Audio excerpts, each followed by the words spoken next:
Citizens, it's that time. You are officially in the Alert Zone. Welcome to the Alert Zone TV, and welcome to another episode of Never Again, the docu-series we're doing here on the Alert Zone. I'm the Wizard Uncle James. I would love for you to become an active citizen. You can do that by hitting the subscribe button, hitting the bell, to get notified when we drop fire content, giving the video like, sharing. If you're 18 years of age or older, you should have an AR-15. If not, get you one. If you're 21 years of age or older, practice your Second Amendment rights in America. It's not illegal under the Constitution. So, as you guys and girls can see, I got the Bushmaster AR-15 with the Magpul D60 drum. You can see the chamber is open, so it's empty. For all of YouTube, I'm in a safe control environment. And in this episode, I want everybody to stick to the end of this episode, to the commentary, because it's going to be very, very interesting. I have an interesting take on this story. As you know, we try and do our due diligence here. Sometimes we go in depth, sometimes we don't. We just send you to where to get the information. So if you already made it this far, you're reading the title, you know, this is about John Allen Muhammad and Lee Boy Malvo, aka the DC Snipers. Okay, per Wikipedia, the DC sniper attacks, also known as the Beltway sniper attacks, were a series of coordinated shootings that occurred during 3 weeks in October 2002, throughout the Washington metropolitan area, consisting of DC, Maryland, and Virginia, and preliminary shootings that consisted of murders and robberies in several states and lasted for 6 months, starting February 2002. 7 people were killed and 7 others were injured in the preliminary shootings, and 10 people were killed and 3 others critically wounded in the October shootings. In total, the snipers killed 17 people and wounded 10 others in a 10-month span.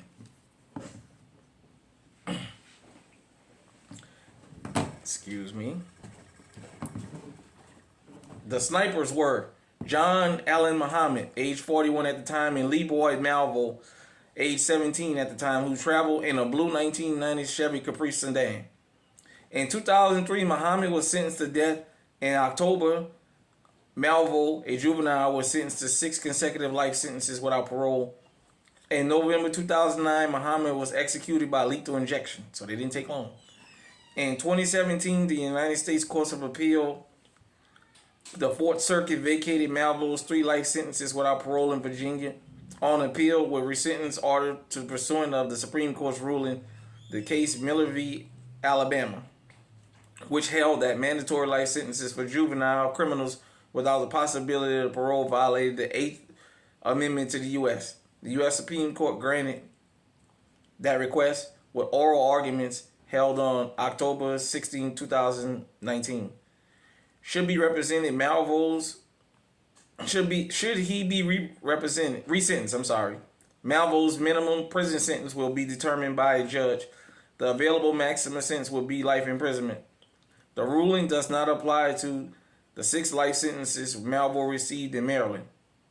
On February 25, 2020, after the passage of Virginia law allowing those who are serving life sentences for offenses committed before the age of 18 released after serving 20 years, the U.S. Supreme Court case was dismissed at the request of lawyers on both sides.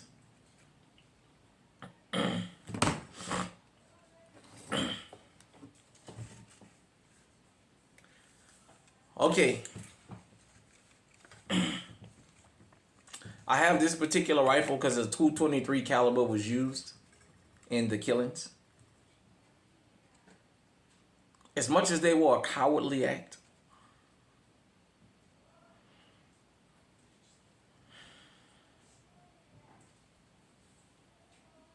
excuse me, everybody. I'm gonna keep the film on. Just excuse me.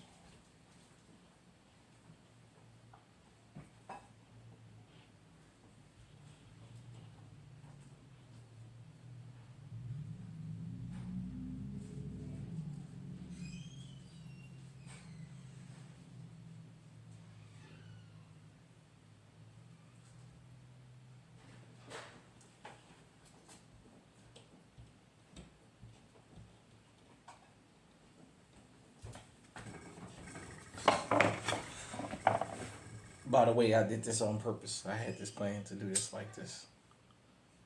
Lighten that incense.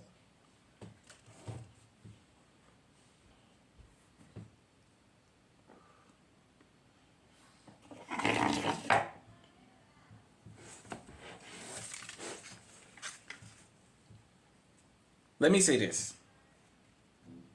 Anytime there's a mass shooting, a killing, a fist fight, an argument, the one thing we always want to know is why.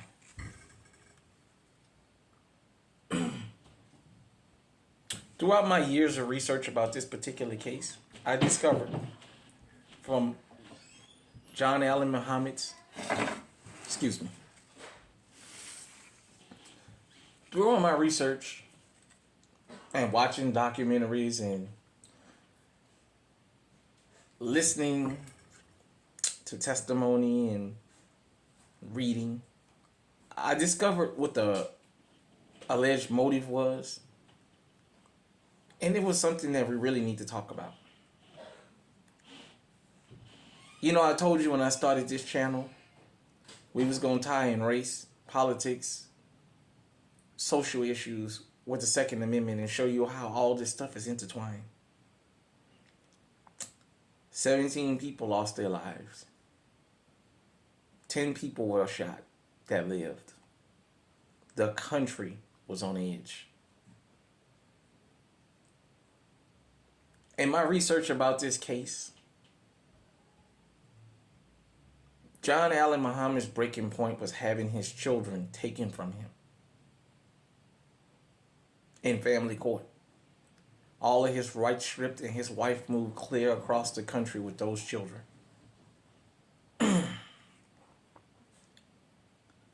Let me say this.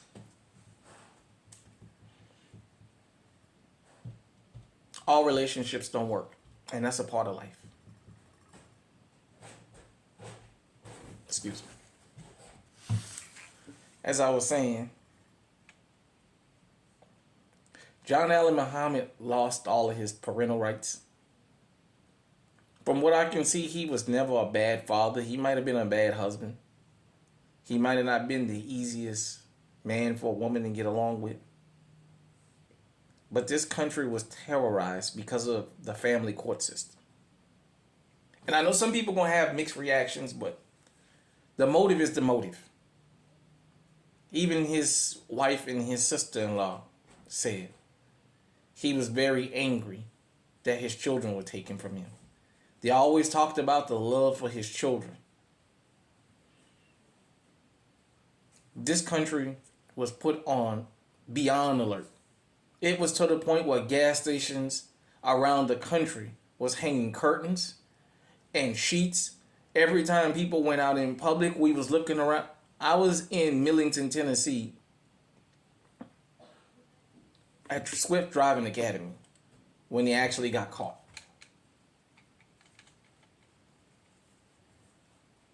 All over this country, everybody was on edge. Even though they kept saying it was the Beltway sniper, we know about copycats. But the fact that this man was punished by having his children taken from him by the family court system, it sent him into a rage that his wife, according to her own words, and his ex-wife, and her sister knew. When you look at American Gangster, they talk about that. How she would always threaten to take his children, and how he just wanted to be with his children. In no way do I condone what happened. I don't even see it as a reasonable reaction. But I noticed that this particular event in history in this country, the motive was known, but nobody ever harped on it. They harped on him being a bad person. They harped on him taking Malvo to help him. But nobody ever harped on what made this man snap. According to the information I found out about this case, he wanted to start killing random people so that when he finally got to his wife, he went from Washington State all the way to D.C. and found his wife. He wanted to off her so she can look like one of the victims of a crime spree, so he can get custody of his children.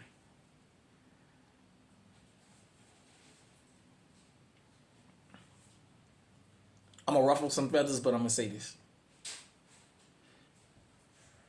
Here in America, children, unfortunately, are checks and they're pawns. Parental alienation is rampant in this country. Most recipients of parental alienation are men.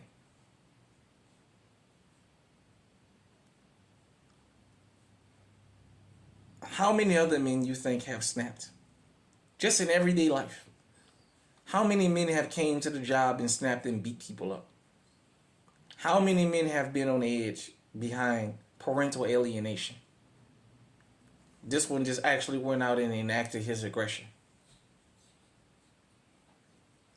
We live in a country where a woman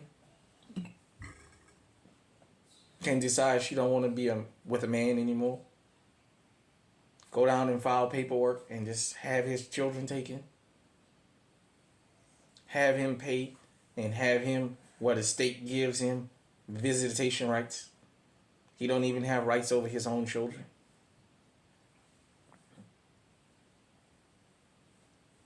And some people can't handle it. In this series, I documented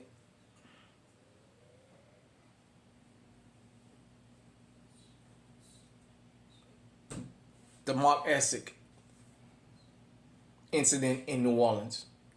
John Allen Muhammad was in Baton Rouge watching this play out. I found that out throughout my research.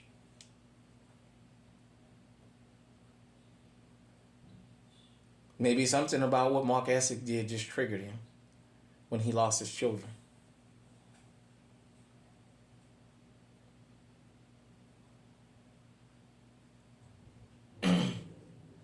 When I say John Allen Muhammad was a family court killer, this is what I mean. Just per my research, if I'm wrong, get on me in the comment section and we can discuss it. But from what I've been able to find out about this case, that was his reasoning for pulling this stunt. Was that his children was taken from him. He lost all parental rights and his children were taken across the country. Now I gotta racialize this for just a minute. Black men are given the title of deadbeats, bastard baby makers, no good guys. We don't have a redeeming quality or a redeeming bone in our body. And yet, per the CDC, they say we're the most active fathers in this country. Per a study. This myth that somehow black men don't love our children. This myth that somehow we hate our children. This myth that we're just so absentee.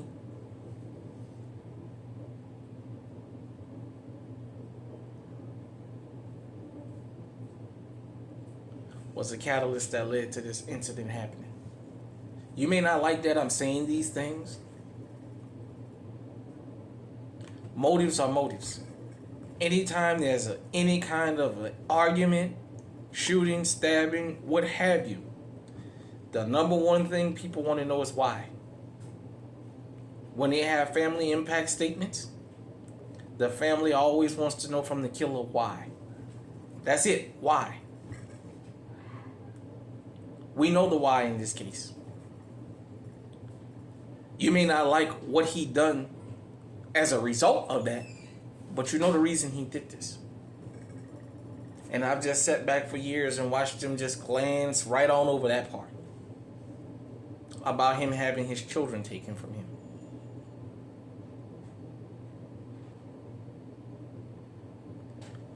For my research, I was never informed or told anything that he was a bad father. Maybe a bad husband, but not a bad father.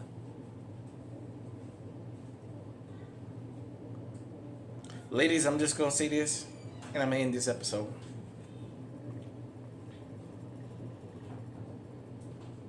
For those of you who are guilty of it, just ask, is parental alienation really worth it?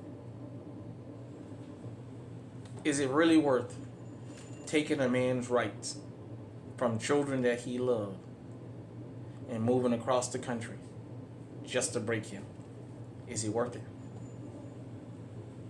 Those families of those 17 dead people, those 10 people that survived this, all of us that lived back in that time and knew what was going on, for us, it wasn't worth it. Parental alienation put this country at a standstill.